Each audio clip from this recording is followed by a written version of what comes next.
Hello, good day, wherever you are watching this from.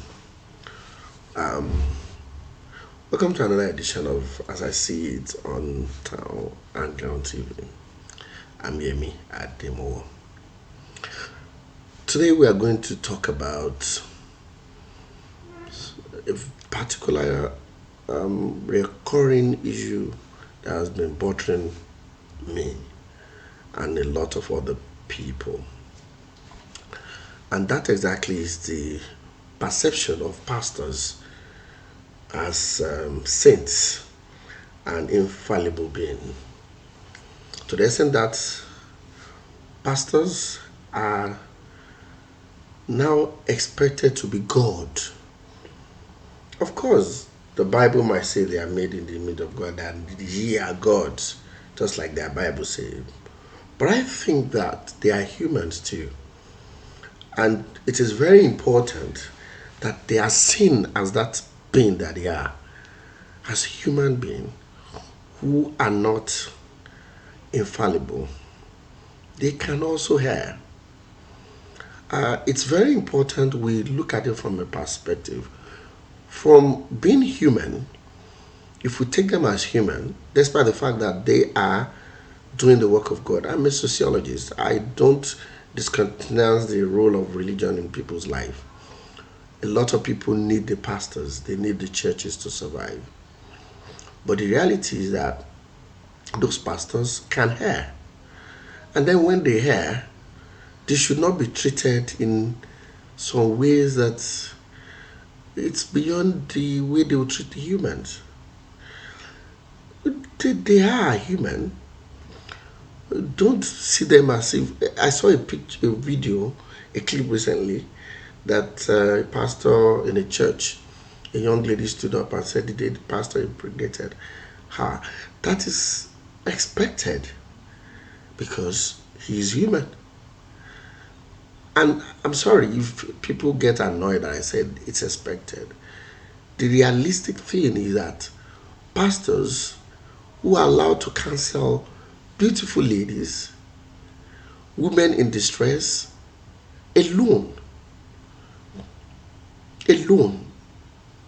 And some of these pastors, with all due respect to their wives, some of them have been busy with the work of God. They've been fasting for some time. They've not really had that. Even some of them, their wives will, because they are mommy, they dress in a way that, will not be so appealing sexually to their husband. Yet, some ladies in tight jeans with, top showing their calves are coming in for counsel with the man of God. The man of God is also human. And I think it's exactly where the problem is. The problem is we see this man of God as totally superhuman. And then we don't expect them to do certain things. No. And that is why recently a pastor was sentenced, I don't want to go into that, was sentenced to prison because some, the flood, some of the sheep claim that he slept with them. Yes, I'm not trying to say rape is right, but I'm sorry, a pastor can be a criminal as any other person. But what is the essence of this podcast? Basically, the essence of the podcast for me is to call attention of every pastor, every believer, and those who love them, who are actually even not believers. It is time we let these pastors feel that they are human, daddy saints, as if they are saints. Treat them with respect, but don't take them like superhuman. Don't take to the realm as if they are God, that they will feel that they are God. And if you love your pastor, it is time to make sure that you have machineries in place to make sure the pastor don't cancel some of those people. That the pastor is not allowed to do certain things alone. The pastor is also once in a while reminded by the council or the members that they are human, so that they should try to flee away from it. It is very important we do this. The Pentecostal pastors are actually very much more susceptible to this because they are they are the owner of their churches, they are the this and that, they have total control of the church. Maybe it's time for them to also try to form a council, like elders council. Most churches should have elders council so that the elders can, those members of the church, we see those elders as arbiter, people they can run to and then call their attention to certain things if the pastor is going the other way. But when you are the owner of your church, you are the general overseer, nobody can talk to you, you are everything, you are bound to fall into temptation and you are bound to ruin your life.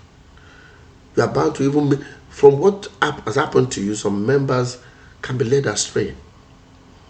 After all, the man they've expected so much from has failed them.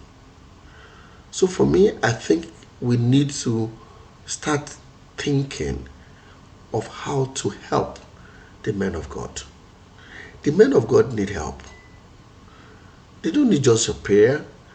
Your prayers is important. They need your prayers because you are Christians. But beyond Christianity, these men of God also need people that call them to order once in a while. I'm not saying they are going to listen, but then some will listen. Some will listen.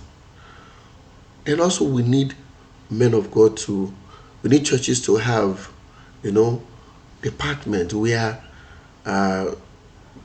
women and even men can go for counseling that are not necessarily pastor, that not necessarily answerable to the pastor. With that, we are able to help the people. With the way we are going in Nigeria, I'm worried.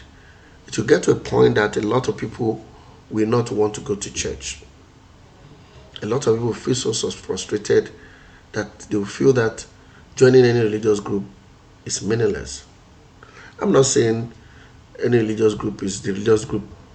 Probably everybody needs a religious group, but I'm not sure. But for those who cannot survive without the religious groups, we should not discourage them. So this, for me, is calling attention of the brethren to please remember their pastors. The pastors need help.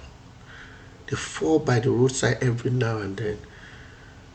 The ladies help them. You always know when the leads men are going beyond, when their handshake is going beyond, is going to the elbow.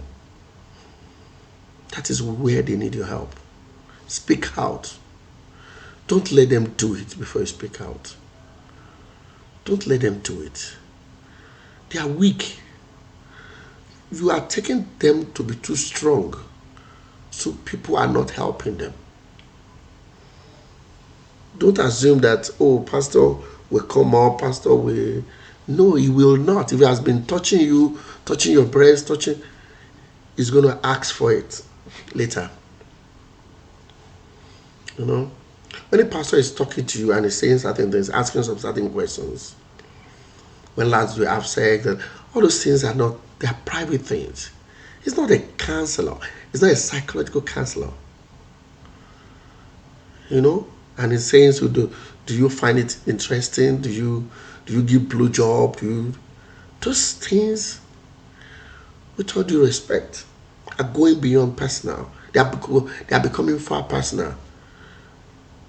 With all due respect, they are out of bound when he's asking such questions. So it's important to help them. By trying to reach out to the elders in the church, you are helping them.